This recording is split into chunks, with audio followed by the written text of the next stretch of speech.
Va a ser 3, 4 y 5 de abril. 3, 4 y 5 de abril. Viernes, sábado y domingo. Sí, son los días mayores, la semana mayor. Así es. ¿Tenían planificado? No. ¿Estamos bien ahí?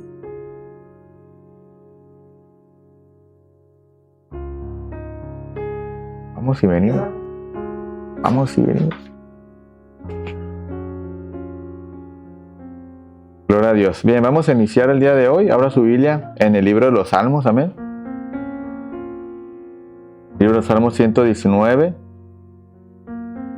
Nos vamos a ir al versículo 103 al 105. Amén. Salmo 119.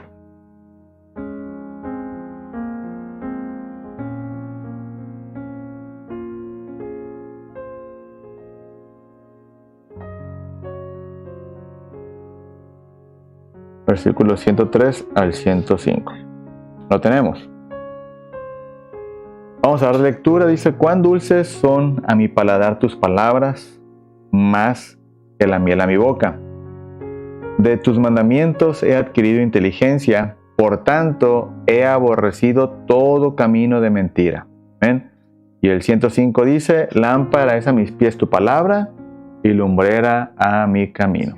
Vamos a orar en esta hermosa noche. Amén. Señor, te damos gracias porque nos permites, Padre Celestial, un momento más estar en este tiempo, Padre Celestial, para aprender de tu palabra y conocer cada día más de ti, Señor. Te pedimos, Padre Celestial, que abras nuestro entendimiento, que nos ayudes el día de hoy, Padre, a poder comprender, a poder aprender más de ti y de lo que tú tienes para nosotros, Señor. Te pedimos, Padre, que nos ayudes en todo momento, Dios, a crecer en el conocimiento de tu palabra y que cada día nosotros podamos ser, Padre Celestial, instruidos en ella y podamos llevar a otros al conocimiento de tu palabra, Padre. En el nombre de Jesús te damos gracias y a ti sea la gloria, ahora y siempre. Amén. Muy bien.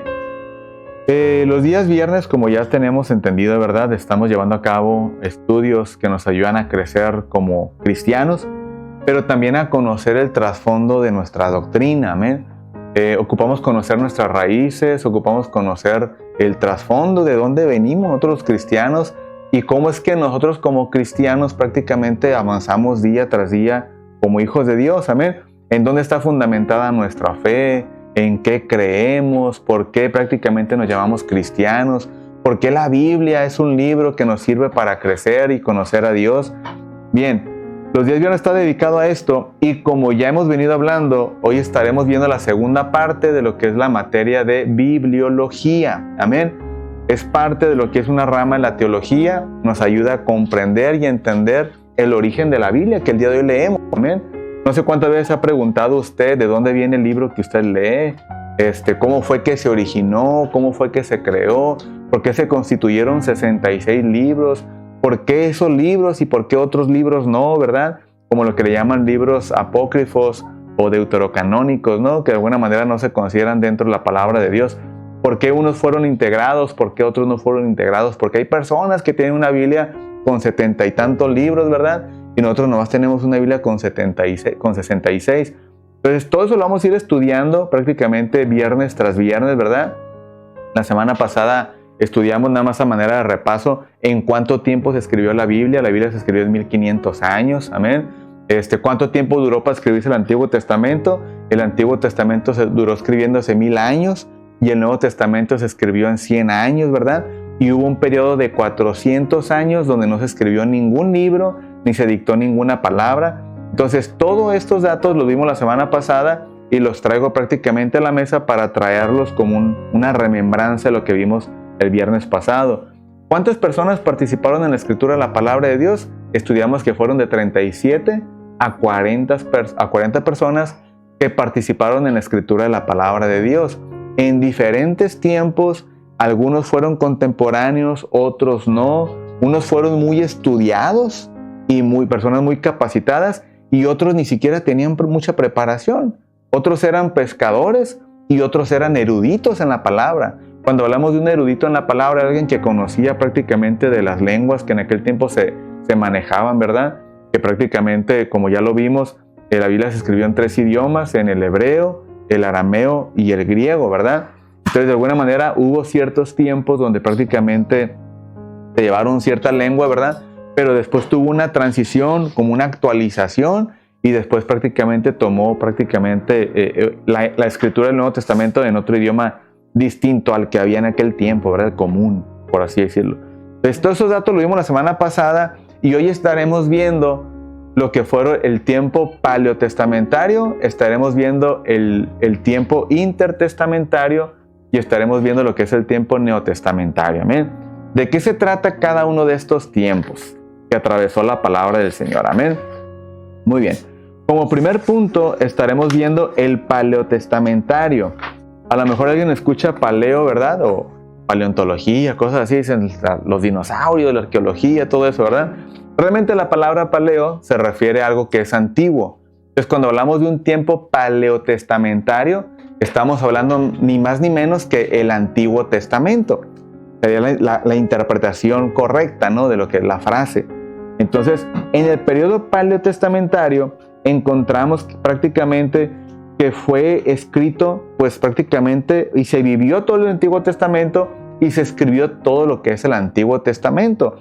¿Hasta qué tiempo? Bueno, se escribió prácticamente en un tiempo de 100 siglos, ¿verdad? De 10 siglos, perdón, 11 siglos, perdón, que fue el tiempo que duró escribiéndose lo que fue el Antiguo Testamento, pero las vivencias de ellos fueron mucho tiempo atrás. ¿Cuánto tiempo tenemos desde Adán y Eva hasta lo que es la culminación del Antiguo Testamento? Tenemos un aproximado de 4,000 años. O sea, es un tiempo aproximado que tenemos, ¿no? ¿Por qué tiempo atrás no se escribía o no se había escrito nada? Porque para empezar, tiempo atrás todavía no había ni siquiera las herramientas de escritura, ¿sí? Hoy tenemos papel, hoy tenemos pluma, hoy tenemos lápiz, pero mucho tiempo atrás no había ese tipo de herramientas para escribir. Si usted se recuerda, había lo que era la pintura rupestre, ¿verdad? Donde prácticamente en cuevas había únicamente figuras, había únicamente formas que escribían, lo que le llamaban también, me acuerdo, pictogramas, ¿verdad? Que se escribían únicamente y se trataban de interpretar a la manera como se escribían y según lo que estaba escribiendo en la época que se escribió.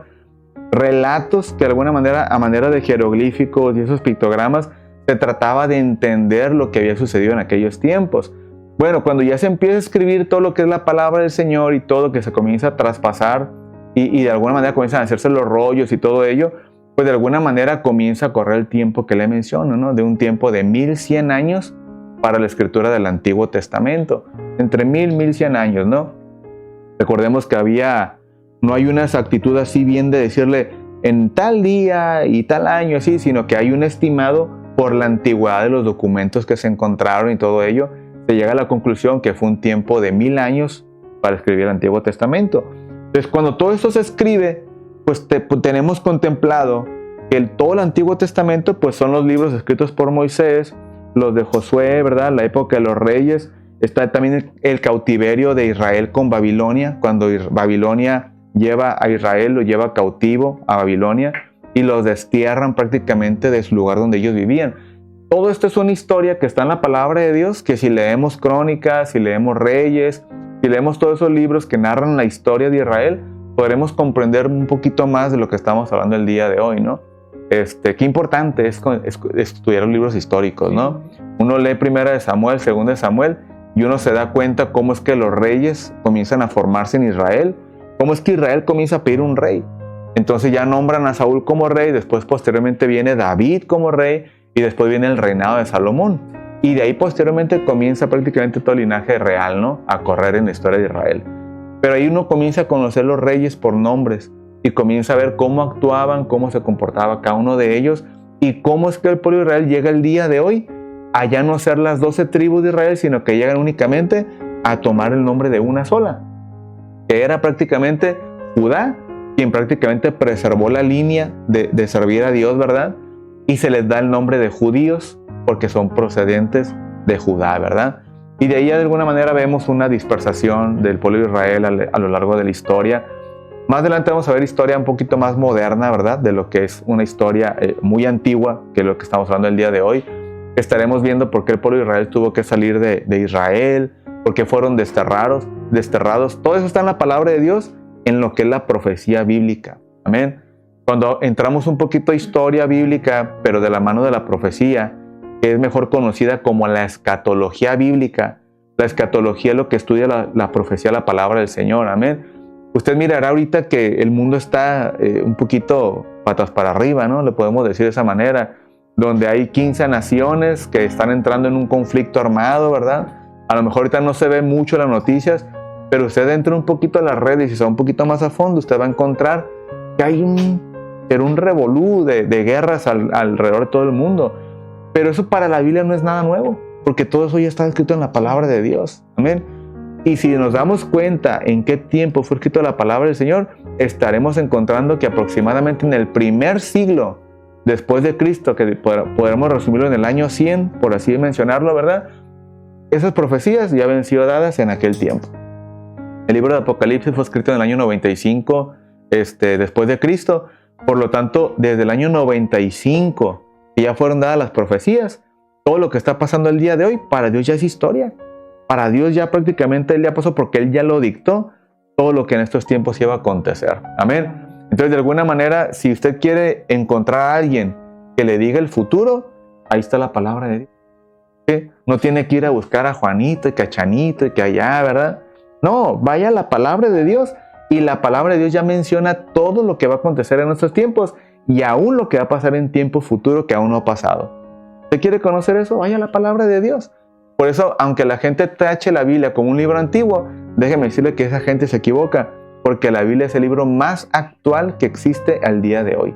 Más actual que las noticias, más actual que cualquier noticiero, más actual que cualquier persona que pueda decir algo que va a acontecer mañana, porque la Biblia ya predijo, ya dijo lo que va a acontecer muchísimos años más adelante. Amén. Muy bien. Entonces, si la palabra de Dios fue escrita en este tiempo, ¿verdad? Nosotros entendemos lo que es la época de la restauración a la luz de la palabra, y entendemos todo este tiempo que es el paleotestamentario. Todo lo que aconteció en el Antiguo Testamento antes de Cristo. Amén. Eso es lo que conforma la palabra del Señor, y prácticamente ese es el tiempo paleotestamentario. Amén. ¿Estamos? Dudas, preguntas que usted tenga, apúntelas, que al final vamos a responderlas todas. Amén. Si alguien ahí en la transmisión está escuchando este mensaje, ¿verdad? Y tiene alguna duda, la puede poner ahí en los mensajes, y con gusto le mandamos un mensaje respondiéndole la pregunta o la duda que usted tenga el día de hoy. Amén. Por cuestiones de tiempo y por cuestiones de avanzar con el estudio, no nos podemos detener a responder las preguntas en vivo, pero sí atenderemos cada una de ellas, tanto las aquí presentes en la predicación, ¿verdad?, como también los que están en línea. Amén. Muy bien. Vamos a avanzar al tiempo intertestamentario. Amén. ¿Qué es el tiempo intertestamentario? Este tiempo es el o el tiempo que hay entre el Antiguo Testamento y entre el Nuevo Testamento. Le voy a hacer una pregunta así rapidito y espero que la responda bien ahí en su lugar, ¿verdad? ¿Cuántos años dijimos que hubo de silencio entre el Antiguo Testamento y entre el Nuevo Testamento? 4 siglos, muy bien, 400 años, amén. Un tiempo de silencio donde Dios no habló al pueblo de Dios, donde Dios no dictó su palabra, donde Dios no dio inspiración a nadie para que escribiera, y de alguna manera en el libro de Malaquías encontramos que Dios de alguna manera estaba molesto por el comportamiento de Israel, porque Israel desobedeció a Dios absolutamente en todo, amén. Ahí encontramos en el libro de Malaquías, donde Dios les dice a Israel que se habían portado mal, que habían desobedecido y que aún le habían robado a Dios en todas las instrucciones que le había dado, que ellos tenían que seguir, amén. Entonces, de alguna manera, Dios en ese momento exhorta a Israel y prácticamente los lleva a una temporada de silencio, donde no escucharon la voz de Dios en todo ese tiempo, amén. Ese es tiempo intertestamentario, amén. Ese es el tiempo intertestamentario, donde el pueblo de Israel no supo nada de Dios, no escuchó nada de Dios por su desobediencia, por la forma como ellos vivieron, amén. Ahora escucha esto que le voy a decir, y este dato de alguna manera nos va a despertar un poquito el qué tan importante es para nosotros que instruyamos a nuestros hijos en el camino de Dios. Amén. Imagínese usted, 400 años el pueblo de Dios no escuchó a Dios.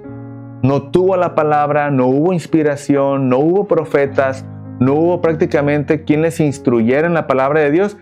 ¿Cuántas generaciones cree usted que pasaron en esos 400 años? Y la generación que le tocó ver la exhortación que Dios había dado a Israel prácticamente por mano de Malaquías, ¿no? Que ahí se describe la exhortación que les da. ¿Cuánto tiempo cree usted que pasó de esa generación? ¿Y cuántas generaciones hubo después de esa? Obviamente esa generación que escuchó la exhortación murió. Esa generación no le tocó ver los tiempos posteriores. Y de alguna manera pocas fueron las familias que siguieron instruyendo a sus hijos en el temor de Dios. Porque más adelante se ve que prácticamente no conocían acerca del Salvador que vendría al mundo. Quiere decir que esas personas ya no se procuraron por estudiar a los profetas, ya no se preocuparon por estudiar acerca de Dios, ya no se preocuparon por estudiar nada, sino que fueron unos cuantos los que tenían el conocimiento y la convicción de que vendría un Salvador. Amén. ¿Por qué yo le digo esto y por qué puedo decirle esto con tal libertad? ¿Usted recuerda el hombre que presentó al Señor Jesús en el templo? Cuando fue Jesús y María a presentar a Jesús en el templo después del 8º día y fueron a presentar su ofrenda. El hombre que toma a Jesús, ese hombre venía orando. Ese hombre no creo que le haya tocado el tiempo de Malaquías. Ese hombre lo más seguro es que fue una generación posterior, después de la gente que escuchó la exhortación de parte de Dios. Y ese hombre cuando tomó a Jesús en sus manos dijo, hoy mis ojos ven la salvación que viene al mundo. Hoy me puedo ir tranquilo. La oración de él era que Dios le permitiera ver la salvación que vendría al mundo. La oración de ese hombre era que Dios le diera la oportunidad de ver la salvación que vendría para la humanidad. Y cuando ese hombre presenta a Jesús en el templo, su oración es, ahora puedo irme tranquilo. Ahora puedo morirme en paz. Porque hoy mis ojos han visto la salvación que viene prácticamente a Israel. Entonces, de alguna manera podemos ver que hubo unos cuantos. Fueron contados los que sabían acerca de Jesús. ¿Y por qué le digo también unos cuantos? Porque vemos en toda la trayectoria de Jesús cómo los fariseos iban en contra de lo que Jesús enseñaba. Los fariseos iban en contra de lo que Jesús hablaba. Y le decían, ¿y qué te crees? ¿Que eres un profeta? ¿Y qué crees? ¿Que eres el Hijo de Dios? ¿Y crees que tú eres el Mesías? Y le hablaban de cosas que prácticamente Jesús mismo testificaba de quién era Él, ¿verdad? Y la gente atestiguaba lo que Jesús hacía prácticamente en su trayectoria, en su ministerio. Pero aún así las personas no querían entender o no pudieron entender a quién tenían enfrente de ellos. Y fue el mismo personaje que ya había sido hablado por profecías anteriores. Amén. Ya Isaías había hablado de él. Los salmos hablaban acerca de Jesús y de alguna manera encontramos que las personas ni siquiera habían escudriñado como debían la palabra para poder entender que tenían la salvación enfrente de sus ojos. Amén. Ese tiempo se parece al tiempo del día de hoy. La gente está viendo todo lo que está pasando alrededor del mundo. La gente ve lo que está pasando con la humanidad, cómo la maldad se está multiplicando y la gente quiere seguir viviendo y creyendo que no existe Dios, que la palabra de Dios es un libro antiguo. La gente quiere seguir viviendo el día de hoy y creyendo que después de esta vida ya no hay absolutamente nada. La gente quiere vivir en esas ideas. Pero el día de hoy la Biblia confirma una y otra vez, y qué mal que la gente no quiere darse cuenta que la palabra de Dios se está cumpliendo palabra por palabra. Qué mal que la gente no quiera entrar en razón y quiera darle prácticamente el voto de confianza a Dios y decir, Dios, tú tienes la razón, Dios, tú eres real, tu palabra es real, tu palabra prácticamente se está cumpliendo. Prácticamente lo miramos anteriormente en un tema anterior, ¿verdad? Que era imposible que más de 100 profecías se cumplieran al mismo tiempo. Y eso fue lo que pasó en la vida de Jesús. Amén. ¿Cuánto tiempo pasó? Escuche bien, la historia misma enseña, y está redactado en los libros de historia, que esos 400 años no hubo un escrito absoluto de la palabra de Dios. La historia cristiana también lo enseña y lo estamos enseñando el día de hoy, ¿verdad? Pero imagínese usted, el profeta Isaías, que fue un profeta que escribió nacimiento, muerte, crucifixión y la entrega del Señor Jesús, esa parte de la palabra de Dios fue escrita 600 años antes. 600 años antes de que naciera Jesús. Fue escrita esa palabra. Ahora imagínese usted, cuando viene Jesús y viene a este mundo, comienza a vivir, es entregado, es golpeado, es crucificado y muere. Imagínese usted la impresión de las personas que venían estudiando las profecías bíblicas de ver cómo después de tantos años que fue escrito eso, verlo cumplirse en sus ojos. Tantas profecías cumpliéndose al mismo tiempo y aún así la gente no cree. Y el día de hoy lo estamos viendo. Tantas profecías cumpliéndose a la luz de los ojos de todo el mundo y aún así cerrar su entendimiento y decidir seguir sin creer a Dios, sin creer en Dios. Realmente eso es otra cosa más que no querer darle la razón a Dios, no querer creer que hay un Dios que existe y no querer creer que lo que es la palabra de Dios es real. Es la necesidad del ser humano. Es el entenebrecido corazón del ser humano de no querer aceptar la realidad de que hay un Dios que existe. Amén. Entonces, eso es lo que estamos viendo el día de hoy. Ahora, el tiempo intertestamentario que habla la palabra del Señor, prácticamente, aunque fueron 4 siglos de silencio, desde prácticamente hasta el año 26 después de Cristo, fue cuando ya se va a comenzar a ver lo que es el tiempo de lo que es el tiempo neotestamentario. Amén. Deje nada más le doy un punto importante, ¿verdad? En el tiempo de 400 años, donde no hubo palabra de Dios, donde no hubo profecías, hubo trabajo que tuvo que hacerse en ese tiempo. Las personas que amaban al Señor, que servían al Señor y que de alguna manera estudiaban la palabra, no crea que estuvieron 400 años sin hacer nada, sino que ellos tuvieron una chamba que hacer.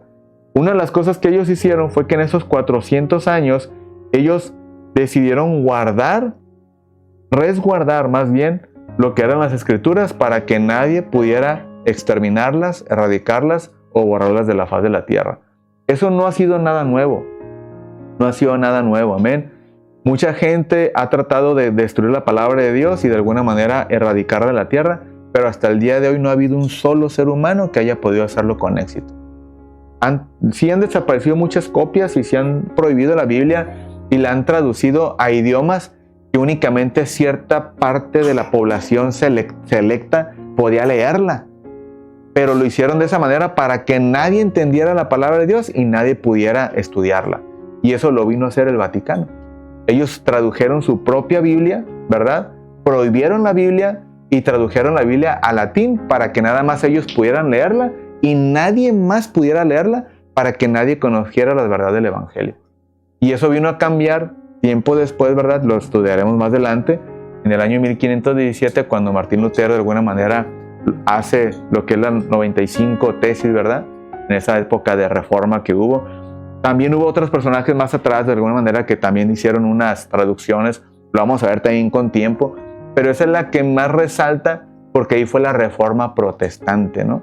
Y ahí fue donde se levantó la Santa Inquisición, que de santa no tuvo absolutamente nada, lo vamos a ver con tiempo también, y de alguna manera trataron de erradicar la Biblia, pero no pudieron hacerlo con éxito.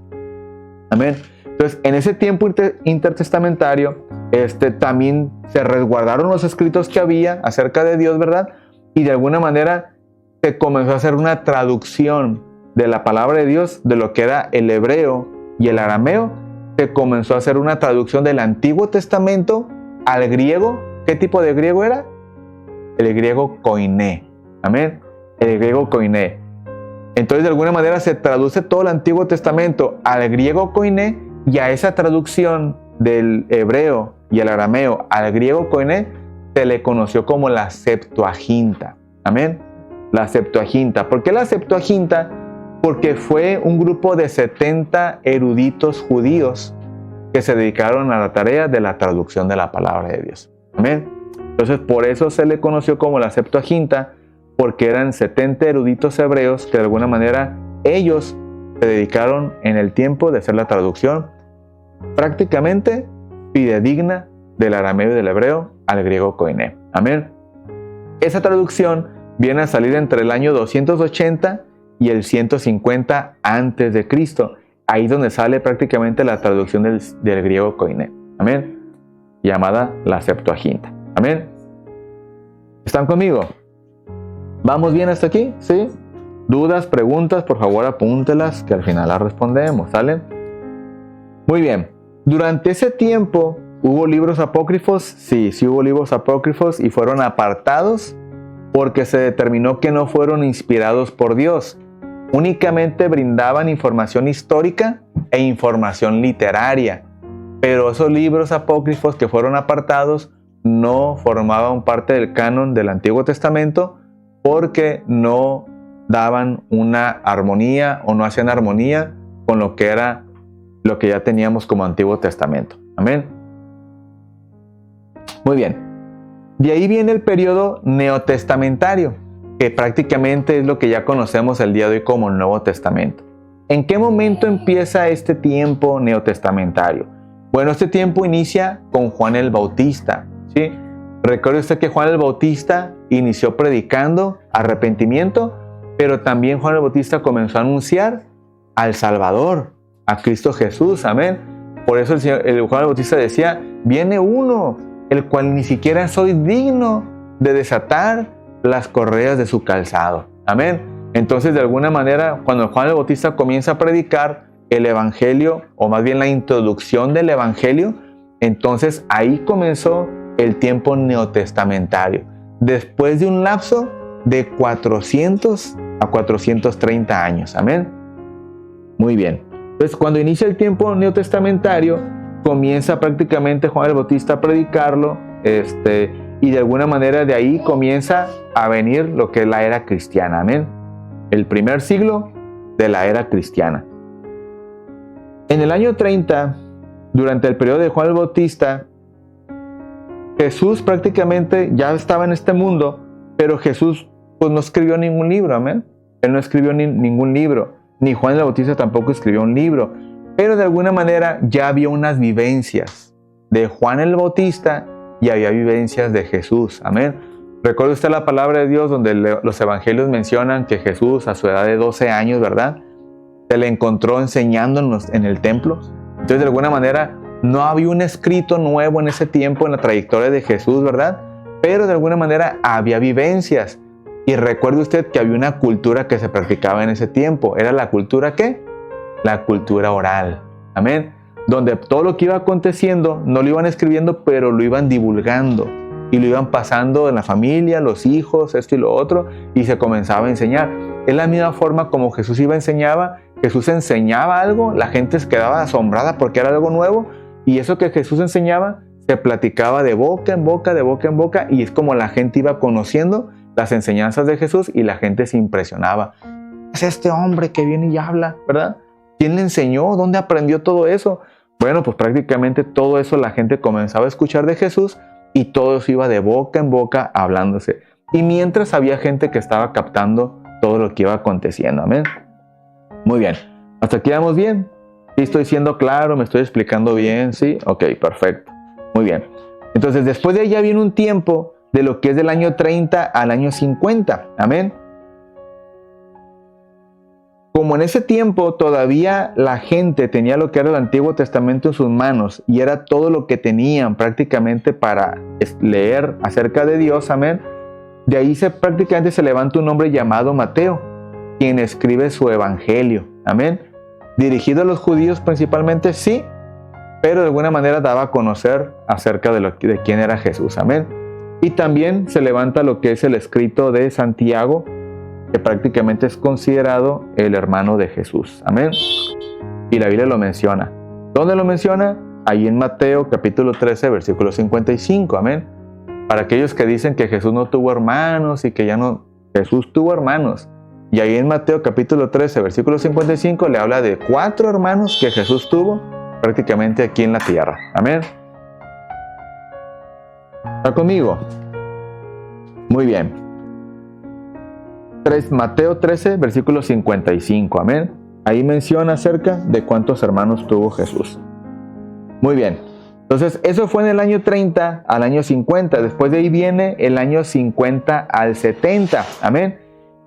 De ahí encontramos que Pablo escribió sus cartas, durante esta trayectoria de su vida, amén, y comienza a escribir cada una de ellas. Ahora, la Biblia, el Nuevo Testamento, como ya lo vimos en el Antiguo, los libros no están escritos cronológicamente. ¿Qué es cronológicamente? Que no están acomodados conforme se escribieron, ¿sí? Sino que están acomodados de alguna forma como la gente consideró, como los que hicieron el canon, ¿verdad? Esos eruditos, como ellos consideraron que era correcto acomodarlos, ellos los fueron acomodando. Pero de alguna manera, si acomodáramos los libros del Antiguo Testamento, del más antiguo al más nuevo, pues el primer libro tendría que ser Job, porque Job habla de cosas todavía mucho más antiguas que lo que habla el libro del Génesis. Amén. Muy bien. Entonces, el Nuevo Testamento de igual manera no está acomodado cronológicamente. Amén. El Nuevo Testamento lo acomodaron según prácticamente los capítulos que tuviera, lo fueron acomodando de esa manera, dejando también el último Apocalipsis porque era un libro que hablaba de los tiempos del fin. Amén. Pero si vamos a la palabra del Señor y nos vamos al orden como fue escrito, se dice que el primer libro o la primera carta que fue escrita fue la de Primera a Tesalonicenses, escrita por Pablo. Amén. Entonces, de alguna manera, el Nuevo Testamento tampoco está acomodado cronológicamente. También el último libro que se dice que se escribió, o que la última carta que Pablo escribe, se dice que es la de Segunda Timoteo. Amén. Entonces, de alguna manera, si se da cuenta, tampoco está acomodada cronológicamente. Pero de alguna manera, eso es el tiempo neotestamentario. Amén. Una forma en cómo se llevó a cabo la escritura de la palabra del Señor, la forma como se lleva a cabo también lo que es las vivencias del Evangelio, cómo se plasma el Evangelio también, ¿verdad? El Evangelio de Juan, por ejemplo, se dice que se escribe allá por el año 62 después de Cristo. Entonces, de alguna manera, no hay un tiempo prácticamente estimado exacto pues de la escritura, pero sabemos que no están cronológicamente, ni que tampoco el que está primero fue el que se escribió primero, ni tampoco el que está al último. Bueno, en este caso el último sí se escribió al último, pero de alguna manera no están cronológicamente los libros. Pablo escribe su primera carta, después vienen los evangelios, después vienen otras cartas de Pablo, y así hay tiempos así como uno entre otro, ¿verdad? Y de alguna manera así es como se lleva a cabo la escritura del Nuevo Testamento. Ya se acomodan y pues ya se nos presenta lo que hoy tenemos, amén, como Nuevo Testamento. ¿Hasta aquí vamos bien? Muy bien. ¿Qué otro punto me faltaría? Muy bien. El libro de Hebreos, ciertamente hasta el día de hoy no tenemos un escritor específico que lo haya escrito. Unos se lo atribuyen a Pablo, otros lo atribuyen que pudo haberlo escrito otro escritor, ¿verdad? Pero en sí no hay una ciencia cierta o un dato específico que nos diga quién escribe el libro de los Hebreos. Amén. Entonces, de alguna manera podemos dejarlo en blanco, el libro de los Hebreos, como el saber o decir o afirmar quién es su autor, ¿verdad? Preferimos dejarlo así para no entrar en un conflicto de si fue Pablo o si fue alguien más. Amén. De ahí en fuera, todos los demás libros, pues sus escritores son quienes los han hecho, ¿verdad? Pablo utilizó muchos escribas que quien Pablo dictaba, las personas escribían, ¿verdad? De alguna manera, pues tuvo que ayudarse de quienes le ayudaran a escribir. Pero la carta se atribuye a Pablo porque Pablo es quien la dicta. Amén. Ahora, ¿de qué manera se trabajaba una copia a otra copia? Este dato es importante que lo sepa, porque antes no había copiadoras, ni tampoco estaba la imprenta. La imprenta viene mucho tiempo después por un hombre llamado Gutenberg, si no me equivoco, ¿verdad? Que es quien hace la imprenta, y de ahí comienza a haber prácticamente un proceso que comienza a transformar la distribución y la duplicación de la palabra de Dios. Pero antes de que fuera la imprenta, de que este hombre Gutenberg la inventara, había un procedimiento que se aplicaba para escribir la palabra de Dios, y eso se manejaba por medio de copistas. Amén. ¿Cómo trabajaban los copistas en aquel tiempo? Bueno, un copista se reunía con otros dos para poder hacer una copia de una fracción o una parte de la palabra de Dios. El copista tomaba la carta, ¿verdad? Y comenzaba a contar las letras. 1, 2, 3, 4. Y contaba las letras que tenía el documento. Y decía, el documento tiene 1000 letras. Y aquí están contadas, ¿no? Entonces ya tenían el dato ahí. Y entonces otro de los copistas tomaba la hoja y comenzaba a dictarle al otro copista letra por letra. Y el otro comenzaba a escribirla. Comenzaba a escribir las letras. Cuando terminaba este de dictar y el otro terminaba de escribir, entonces tomaban las copias que se habían hecho con el original y entonces los tres comenzaban a leer los documentos en voz alta al mismo tiempo. Esto nos daba prácticamente una 100% seguridad de que se escribía lo mismo que se dictaba. Donde uno de ellos dijera una palabra diferente a lo que el otro estaban leyendo, detente, ahí te faltó una letra, y corregían el documento o lo hacían otra vez, y hasta que los tres cuando lo leyeran lo mismo al unísono de su voz, prácticamente se corroboraba que el documento estaba bien escrito. ¿Era una tarea exhaustiva? Sí, era exhaustiva, pero era necesaria para que lo que hoy tenemos como la palabra del Señor podamos atestiguar que es un documento que no tuvo alteraciones, como mucha gente lo menciona, para tratar de desacreditar la palabra de Dios. Amén. Muy bien, el tema es todo por el día de hoy, ¿verdad? La siguiente semana estaremos estudiando lo que es canon bíblico. ¿Cómo es el canon? ¿Qué significa canon? ¿Qué reglas se utilizaron para elegir los libros que iban a incluirse en la palabra del Señor? ¿Y cuáles son las reglas que con ellas mismas se descalificaron los libros apócrifos y los que no están en la palabra de Dios y que muchos quisieran que estuvieran, ¿verdad? Es que inclúyeme el libro de Baruch, porque el libro de Baruch y el libro de Enoch, ¿verdad? Tienen que estar en la palabra de Dios porque son personajes que se mencionan en la Biblia. Sí, pero no pasaron el canon bíblico. Y eso lo vamos a ver la semana que entra. ¿Cómo es el canon bíblico? ¿Cómo se llevó a cabo? ¿Y por qué por medio del canon, ¿verdad? De estas reglas que se aplicaron para el canon, por qué es que dejaron esos libros descalificados y que no entraban dentro de los lineamientos para que fueran parte de la palabra de Dios. Amén. Entonces, por hoy terminamos el tema. La semana que viene lo vemos, ¿verdad? Y lo esperamos en lo que es el estudio del canon bíblico. Amén. Dios les bendiga, Dios les guarde a los que están en línea y los esperamos la próxima semana con la ayuda del Señor. Amén.